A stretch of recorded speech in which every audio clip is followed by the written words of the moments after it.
এবারে নির্বাচনে জন আকাঙ্ক্ষার প্রতিফলন ঘটেনি বলে দাবি করেছে 11 দলীয় ঐক্যজোট। সকালে রাজধানীর আগারগাঁওয়ে নির্বাচন ভবনে নির্বাচন কমিশনারদের সঙ্গে বৈঠক শেষে জোটের পক্ষ থেকে এই মন্তব্য করেন জামায়াত ইসলামের সহকারী সেক্রেটারি জেনারেল হামিদুর রহমান আজাদ।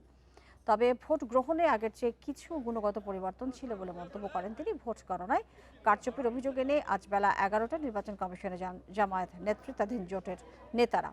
এ সময় তিনি জানান, পার্লামেন্টে গঠনমূলক বিরোধী দলের ভূমিকা পালন করবে, কিন্তু সহিংসতা ছড়িয়ে কেউ ফ্যাসিবাদ আবারও ফিরিয়ে আনতে চাইলে তা হতে দেওয়া হবে না। রেইনবো অলরাউন্ডার এক্সটেরিয়র পে বাড়ির বাহিরের দেয়ালের সুরক্ষা নিয়ে থাকুন নিশ্চিন্ত, সাথে পাচ্ছেন 10 বছরের ওয়ারেন্টি। এদিকে ভোটের আগে পরে বিভিন্ন এলাকায় সহিংসতার প্রতিবাদে কাল ঢাকায় বিক্ষোভ মিছিল এবং সমাবেশের ঘোষণা দিয়েছে জামায়াত জোট।